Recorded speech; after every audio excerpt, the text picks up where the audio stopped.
Alhamdulillah, wassalatu wassalam ala rasulillah, wa ala alihi wa sahbihi wa man wala, wa ba'd.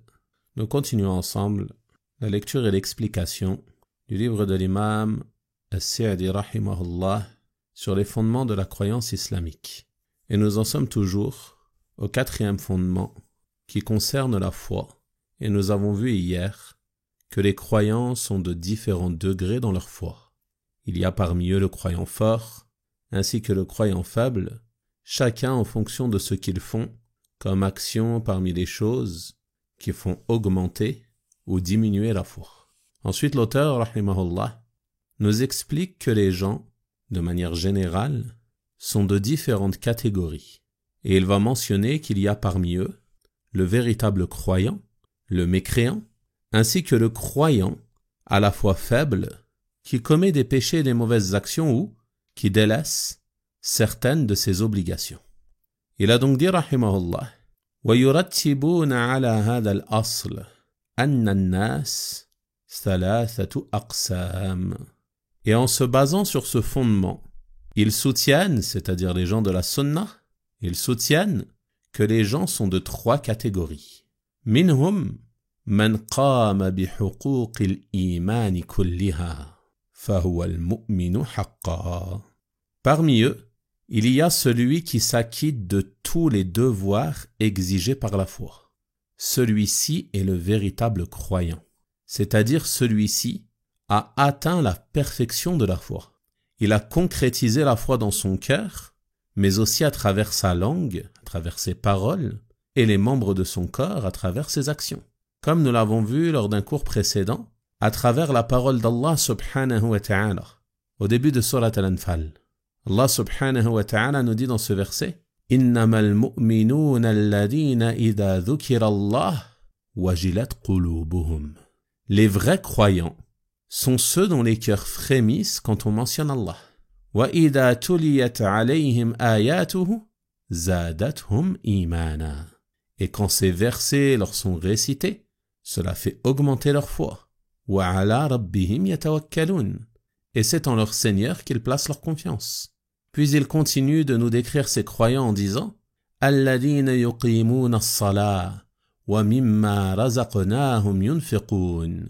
Ceux qui accomplissent la prière et qui dépensent de ce que nous leur avons attribué comme subsistance. Puis Allah subhanahu wa ta'ala de dire أُولَئِكَ هُمُ الْمُؤْمِنُونَ حَقًّا. Ceux-là sont vraiment les croyants. Ce sont ceux-là les croyants à la foi complète, ceux qui ont montré la véracité de leur foi. لَهُمْ دَرَجَاتٌ عِنْدَ رَبِّهِمْ. Ils auront des degrés élevés auprès de leur Seigneur. وَمَغْفِرَةٌ وَرِزْقٌ كَرِيمٌ. Ainsi qu'un pardon et une subsistance généreuse. Donc on voit qu'Allah subhanahu wa ta'ala a décrit dans ces versets ces croyants par la foi dont les effets sont apparus dans leurs croyances, dans leurs paroles et dans leurs actions apparentes et cachées.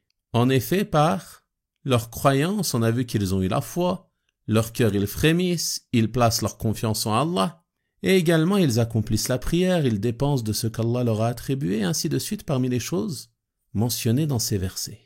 Et leur foi augmente, bien qu'ils aient déjà la foi dans leur cœur, cette foi elle augmente lorsqu'on leur récite les versets d'Allah subhanahu wa ta'ala.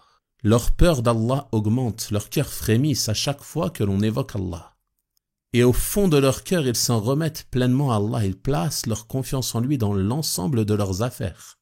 Ils s'en remettent pleinement à lui dans leurs affaires religieuses ou mondaines, tout en accomplissant la prière, les prières obligatoires et surérogatoires, en les accomplissant de façon apparente, mais aussi dans leur fort intérieur, ne se contentent pas de faire des gestes et de prononcer des paroles, mais leur cœur est présent, ils prient aussi avec leur cœur. Et ils s'acquittent de la zakat obligatoire, ils dépensent de ce qu'Allah leur a donné comme subsistance, en s'acquittant de leurs dépenses obligatoires pour eux-mêmes ou pour ceux à leur charge, ainsi que les dépenses recommandées comme les aumônes et les projets de bienfaisance et autres choses semblables. Et nul doute que celui qui agit ainsi est le vrai croyant. Il n'y a pas un bien sans qu'il ne l'ait accompli. Et il n'y a pas un mal sans qu'il ne s'en soit écarté.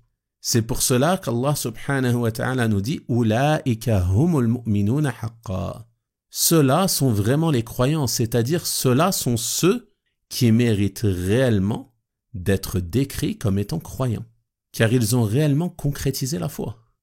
Ce n'est pas une simple prétention. Donc ils méritent réellement qu'on les qualifie de croyants. Et ils auront une rétribution immense de la part d'Allah subhanahu wa ta'ala. Allah les élève en degrés. Allah leur accorde son pardon. Donc ils n'auront plus à craindre aucun mal. Et Allah subhanahu wa ta'ala leur accorde une subsistance généreuse. C'est-à-dire qu'ils auront tout ce qu'ils souhaitent lorsqu'ils seront au paradis d'Allah subhanahu wa ta'ala. Tel est le bien immense et la meilleure des rétributions que peut espérer le croyant. Et ceci est la première catégorie de gens et je demande à Allah subhanahu wa ta'ala de me placer ainsi que vous parmi eux. Ensuite, l'auteur, rahimahullah, a mentionné la deuxième catégorie de gens et il a dit وَمِنْهُمْ مَنْ تَرَكَهَا كُلَّهَا فَهَذَا كَافِرٌ بِاللَّهِ تَعَالَى. Et parmi eux, parmi les gens, il y a celui qui les délaisse tous. Tous les devoirs exigés par la foi, il les délaisse. Et celui-ci est le mécréant à Allah. Il ne fait aucun doute que celui qui délaisse tous les devoirs exigés par la foi, parmi les croyances, les paroles et les actions, alors celui-ci est un mécréant. S'il ne croit pas en Allah subhanahu wa ta'ala ou qu'il renie une chose faisant partie des piliers de la foi, alors celui-ci est un mécréant. Allah subhanahu wa ta'ala a dit au verset 5 de Surat Al-Ma'idah وَمَنْ يَكْفُرْ بِالْإِيمَانِ فَقَدْ حَبِطَ عَمَلُهُ وَهُوَ فِي الْآخِرَةِ مِنَ الْخَاسِرِينَ.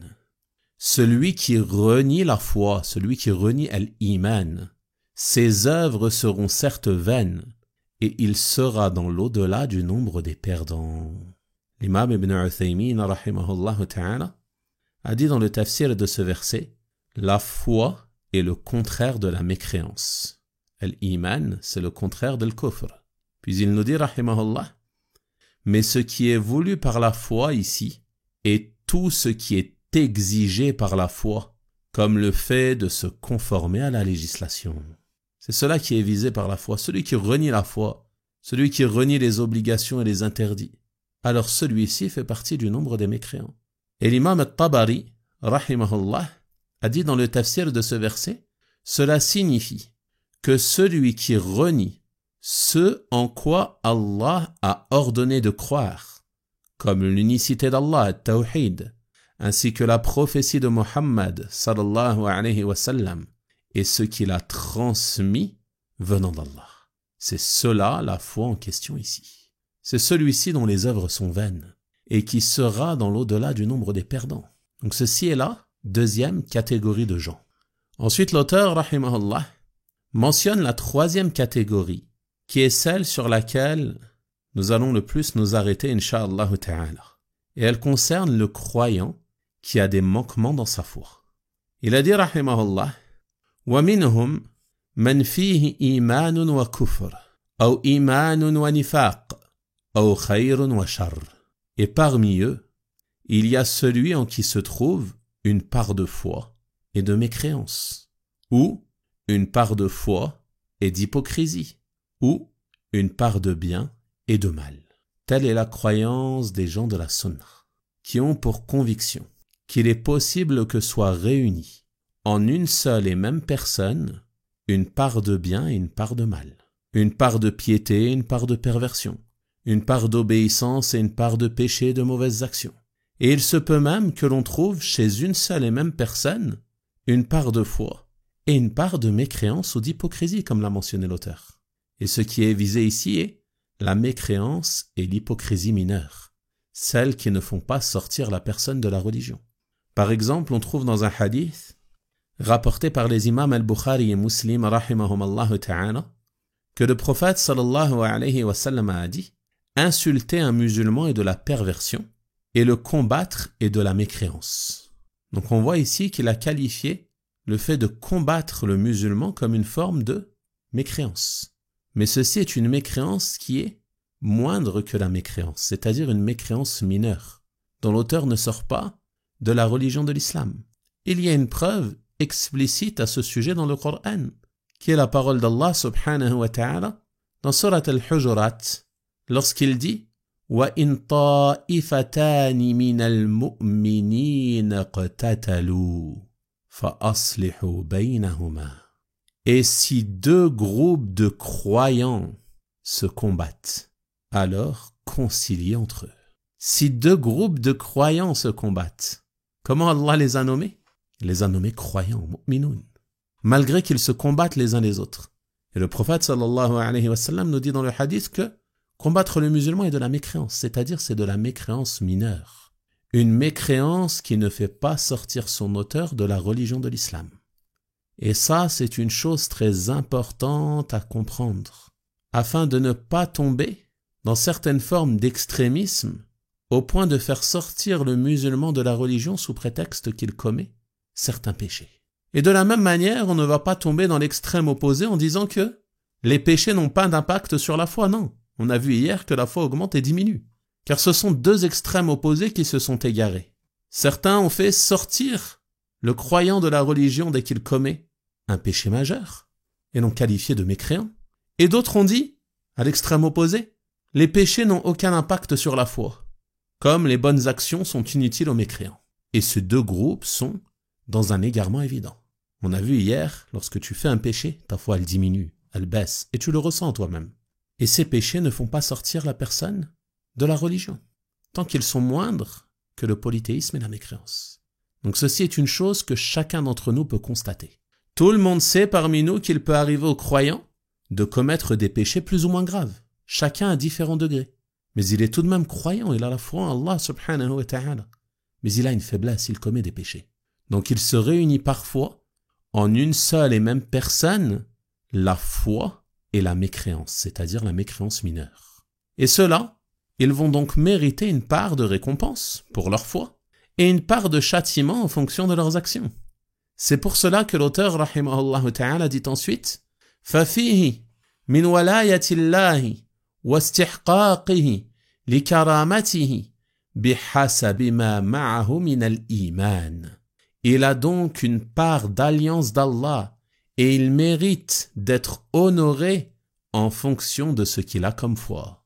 وَفِيهِ مِنْ عَدَاوَةِ اللَّهِ وَاسْتِحْقَاقِهِ لِعُقُوبَةِ اللَّهِ بِحَسَبِ مَا ضَيَّعَهُ مِنَ الْإِيمَانِ.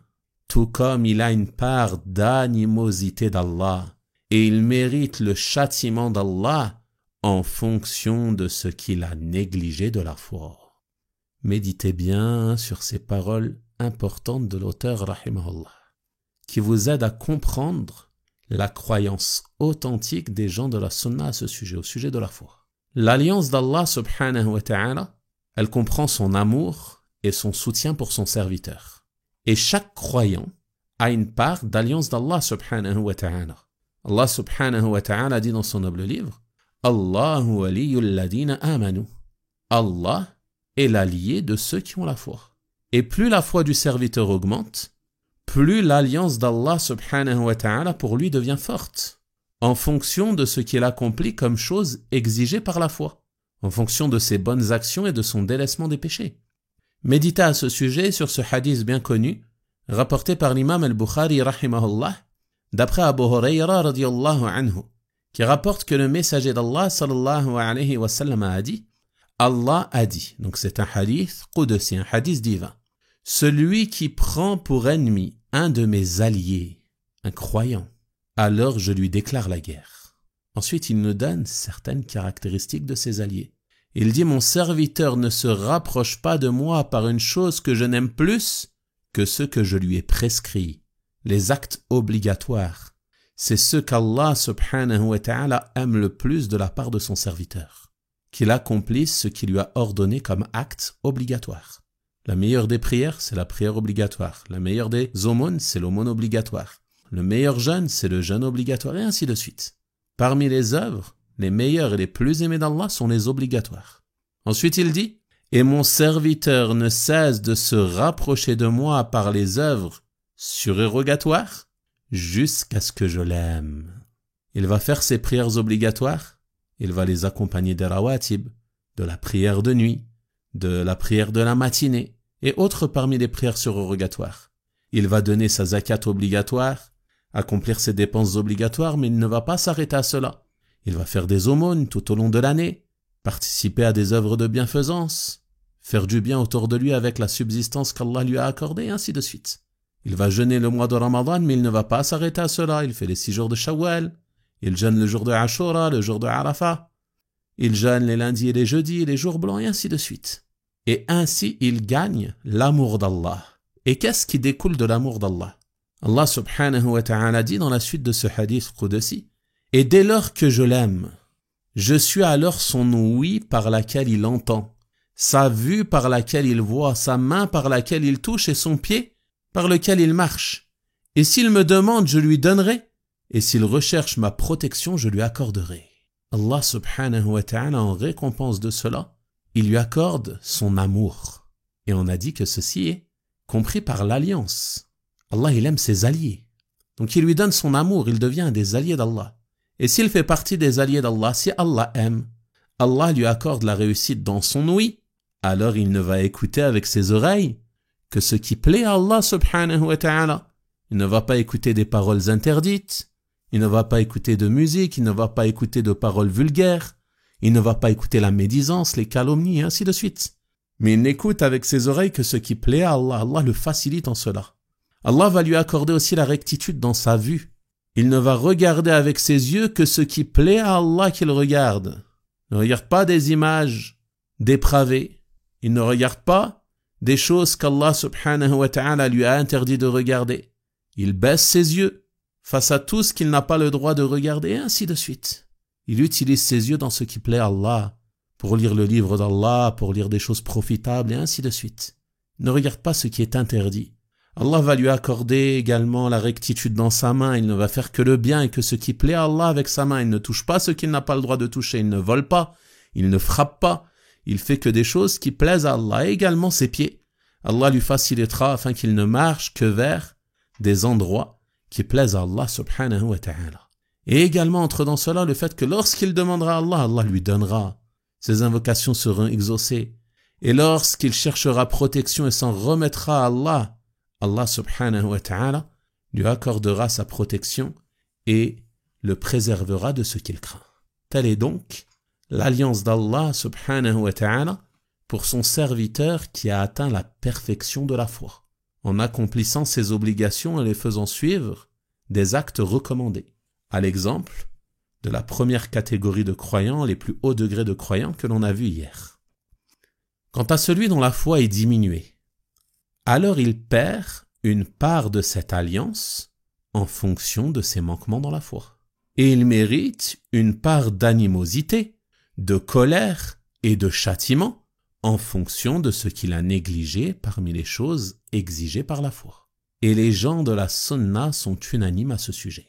L'imam Ibn al-Qayyim rahimahullah ta'ala a dit « Les gens de la sunna s'accordent à dire que l'on peut trouver chez un seul et même individu une forme d'alliance d'Allah et d'animosité sous 2 points de vue. Et il peut être aimé par Allah et détesté sous 2 points de vue également. » Qu'est-ce que signifie cette parole?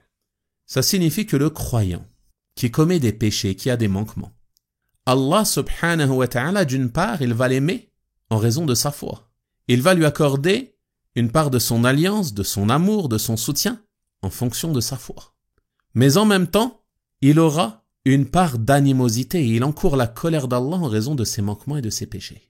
Shaykh al-Islam Ibn Taymiyyah rahimahullah ta'ala a dit « Si sont réunis chez un seul et même homme du bien et du mal, de l'obéissance et des péchés, du suivi de la sunna et de l'innovation, alors il mérite d'une part de l'alliance et de la récompense en fonction de ce qui se trouve en lui comme bien, et il mérite d'autre part de l'animosité et du châtiment en fonction de ce qui se trouve en lui comme mal. » Donc ceci est le fondement que l'auteur rahimahullah ta'ala a voulu nous expliquer ici, en nous mentionnant les 3 catégories de gens concernant la foi.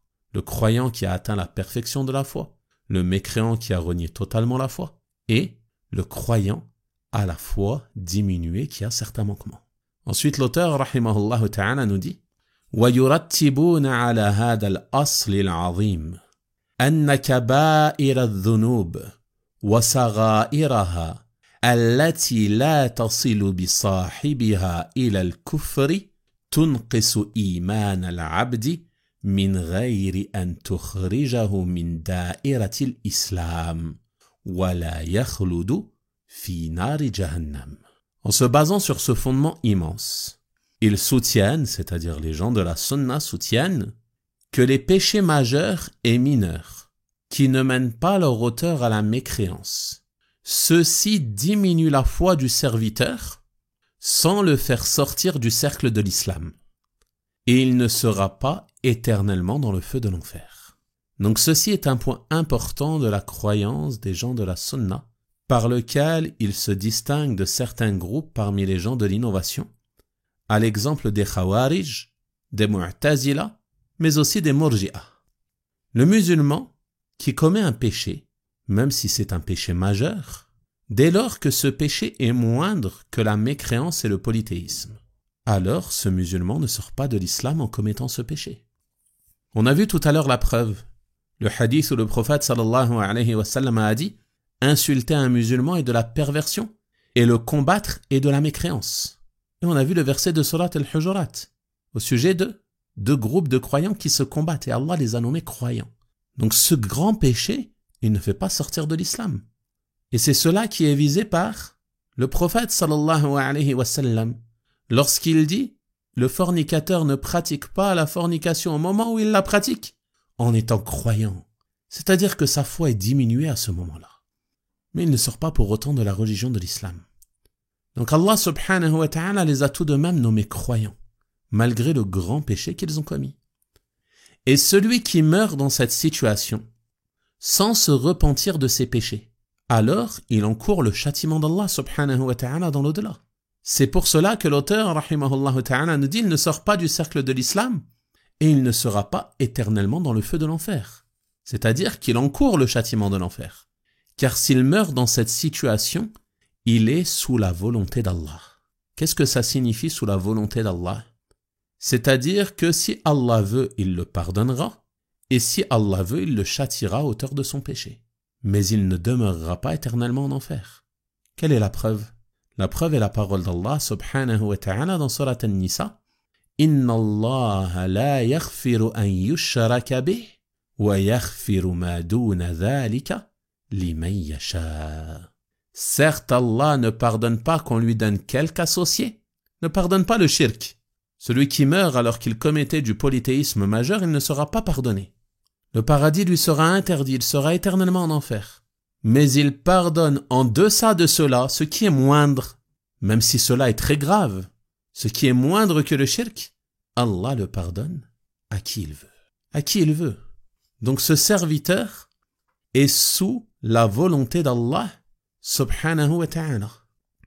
Si Allah veut, il le pardonnera, et si Allah veut, il le châtiera à hauteur de son péché.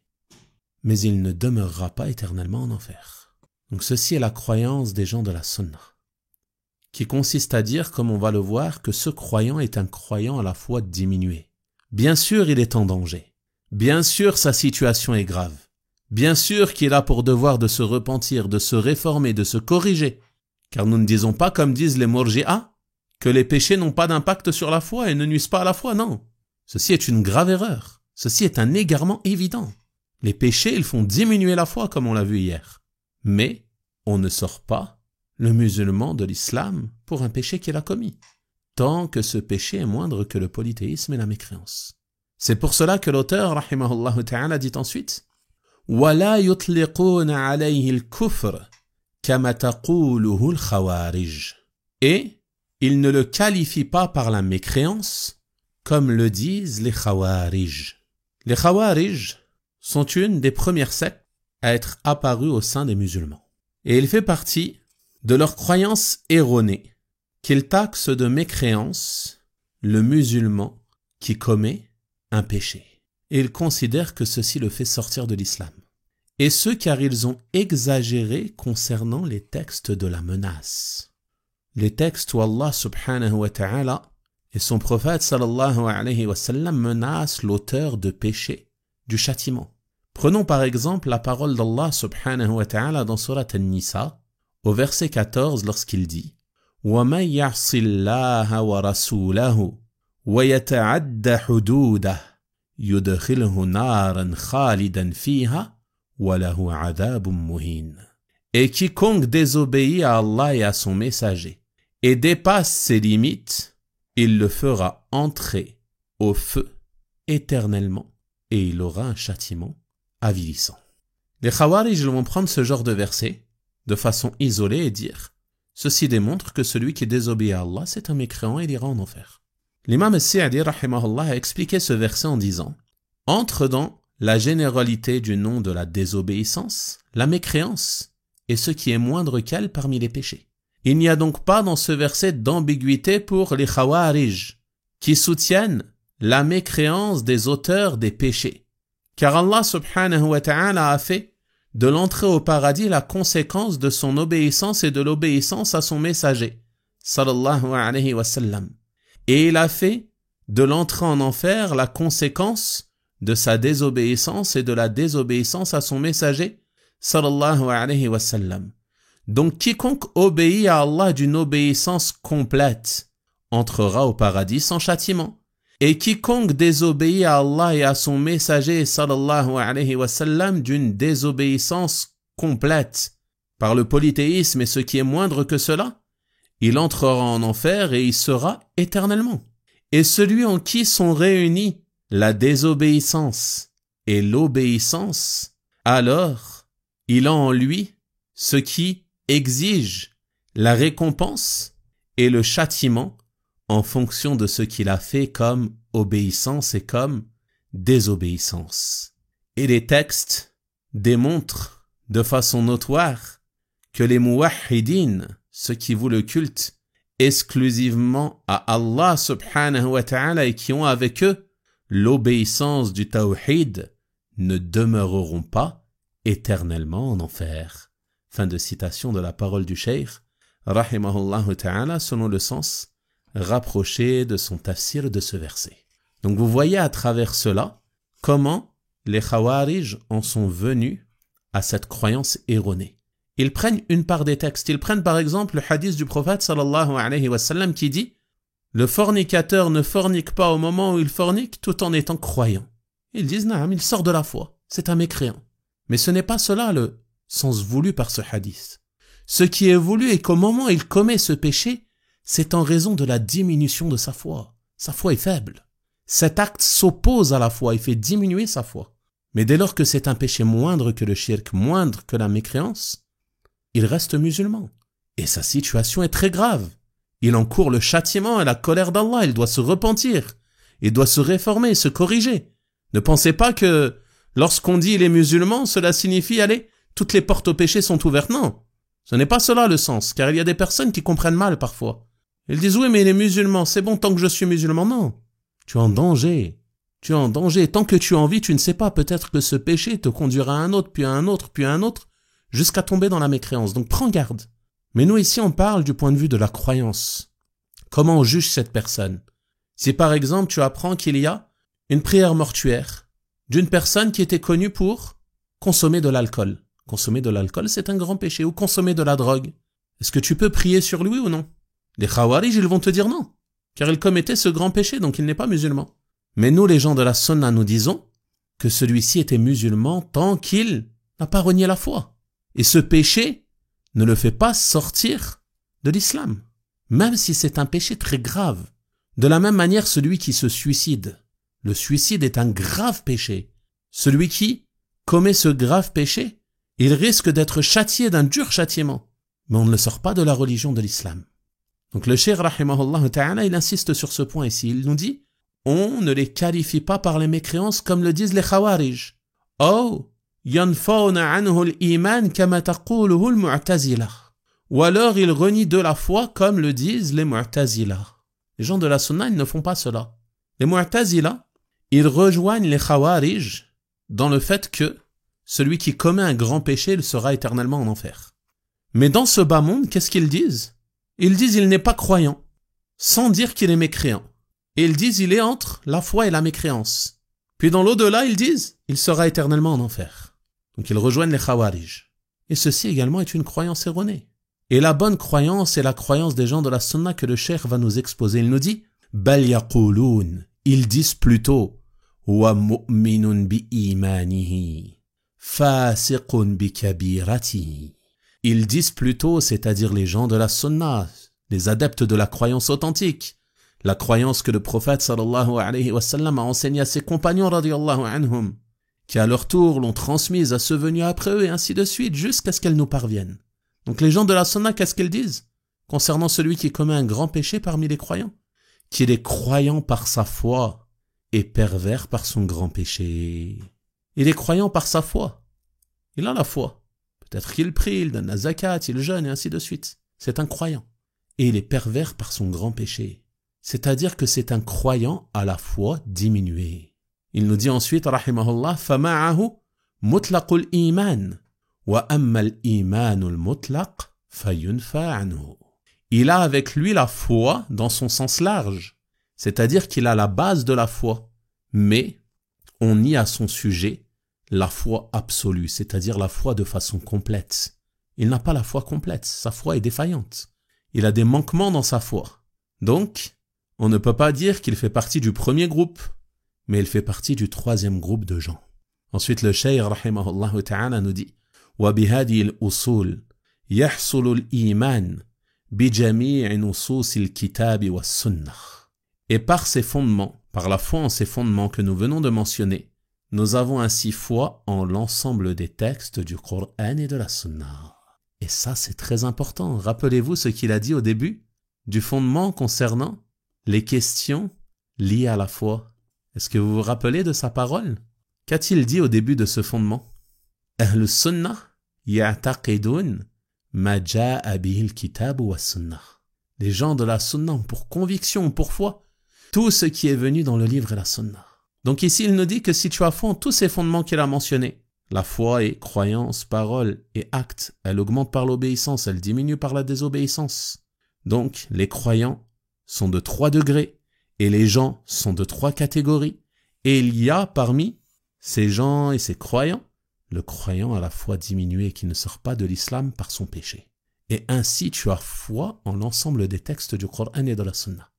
Ensuite, l'auteur, rahimahullah ta'ala, va aborder la question du repentir et la question de celui qui meurt sur la mécréance dont les œuvres sont annulées, ainsi que d'autres questions liées à la foi que nous verrons dans le cours de demain. Inch'Allah ta'ala. Wa sallallahu wa sallama wa baraka ala nabiyyina Muhammad wa ala alihi wa sahabatihi ajma'in. Walhamdulillahi rabbil alamin.